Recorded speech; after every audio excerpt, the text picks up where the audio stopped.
The road to becoming a doctor is long and difficult, but just how long does it take? Dr. Jubal, MedSchoolInsiders.com.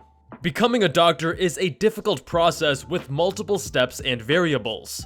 Let's break down the different possible paths to becoming a doctor, including how long each training step takes and how to become a doctor in the fastest amount of time. Stick around to find out how old you'll be by the time you become a doctor. First, let's cover the basics. How long does it take to become a doctor? In the US, it can take anywhere from 7 to 11 years after college, and that's without any subspecialization training.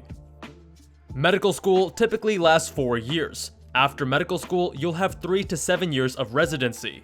Additionally, you may choose to further specialize with a fellowship. This can take anywhere from 1 to 3 years, bringing the total to 8 to 14 years. Factoring in the college degree that you need in order to apply to medical school, that adds on an additional 4 years of schooling before med school for a total of up to 12 to 18 years after high school. Keep in mind, this does not factor in any breaks or gap years you might take. After college, it's common for students to take a gap year to either give themselves a well-earned break or to improve their med school application. During medical school, students may also choose to take a gap year to ease the stress of school and to enhance their residency application. Apart from earning an additional degree, such as an MBA or MPH, many choose an additional year for research to bolster their residency application if they're applying to a competitive specialty, such as plastic surgery or ENT. With all that in mind, what's the fastest possible journey from high school to becoming a fully trained physician? The fastest way to becoming a fully credentialed doctor is to take the most straightforward path without subspecializing or taking any gap years. This means earning a 4-year college degree, immediately gaining an acceptance to medical school, finishing medical school in 4 years, and completing a short residency, such as family medicine or pediatrics, which both take 3 years. Therefore, the fastest you can become a fully trained doctor, also known as an attending physician, after high school is 11 years. However, if you're extra eager, you may be able to complete college in fewer than 4 years by taking summer courses or by gaining acceptance at an accelerated BSMD program during high school. BSMD programs are early admission pathways that combine bachelor and MD programs together to streamline the journey from high school to medical school and cut the combined length of college and medical school from the typical 8 years to 6 or 7. Additionally, there are a few medical schools that can be completed in 3 years rather than the usual 4. So, what do all of those numbers really mean? You may be looking at that timeline and counting away the years of your life it will take to become a doctor. Let's say, for example, you graduate high school at age 18. If you go directly into college without any delays or gap years, you will be 22 by the time you graduate college. If, again, you go directly into medical school after college and don't take a gap year when you're in medical school, you'll be 26 by the time you finish med school. That also means you'll be 26 when you begin residency and finally begin earning a regular salary. Though, keep in mind, at this point in your career, you still won't be making much. Residents make approximately $60,000 a year, and you'll likely have notable student loans to pay off. Alright, now you're in the final stretch. By the time you finish residency and can begin earning a real doctor salary, you'll be anywhere from 29 to 33 years old.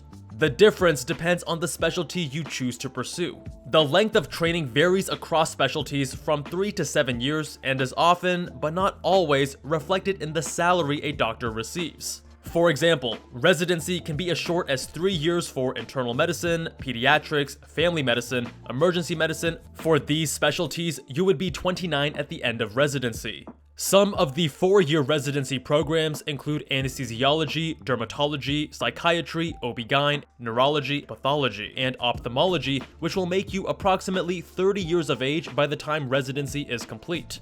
5-year residency programs include radiology, urology, general surgery, vascular surgery, and otolaryngology, which puts you at 31 after residency. Plastic surgery, thoracic surgery, and interventional radiology are 6-year residency programs, which means you'll finish residency at age 32. Finally, there's neurosurgery, which is the longest program at 7 years. You'd be around 33 years old by the time you finish neurosurgery residency.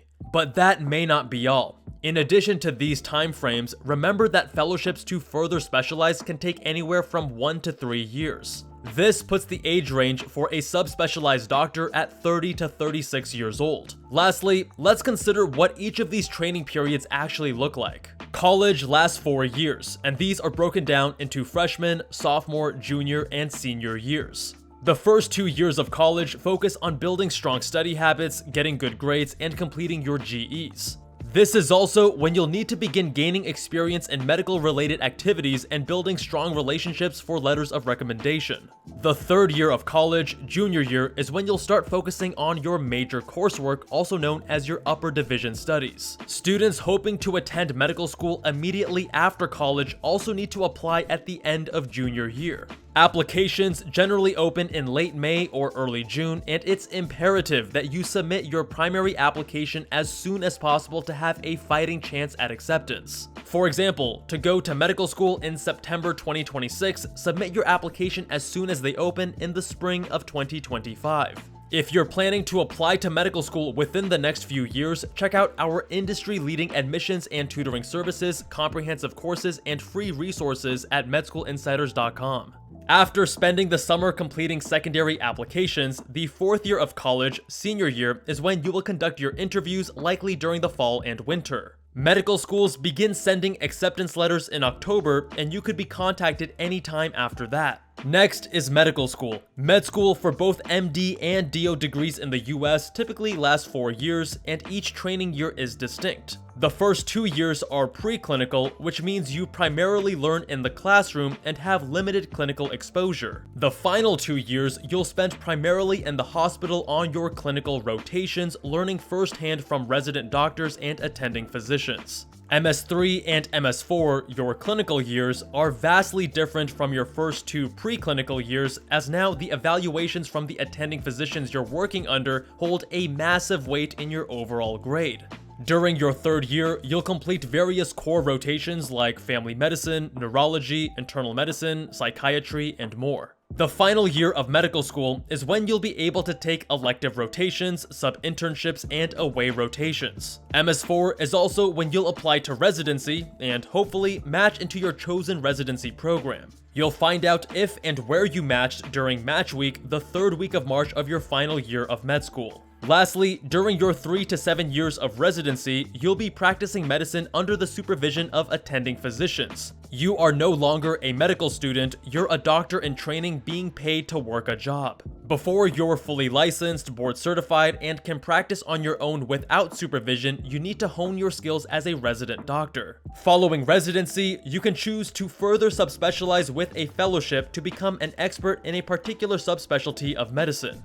Becoming a doctor is a long and tedious process, but by taking it one step at a time with patience, perseverance, and quality resources, you'll reach your goal. Our Premed Roadmap to Medical School Acceptance course covers everything you need to know as a pre-med with step-by-step guidance throughout the application process. It was built from the ground up by our team of top physicians, and it's the guide we wish we had in college ourselves, as we would have avoided many costly mistakes. Check the shelf below this video or the link in the description. The road to becoming a doctor is not an easy one, but we by no means want to overwhelm or scare students away from it. It's imperative that you fully understand what you're getting yourself into and whether or not a career as a doctor is the right fit for you. If you're unsure, check out our video 7 Signs You Should Not Become a Doctor and our So You Want to Be playlist.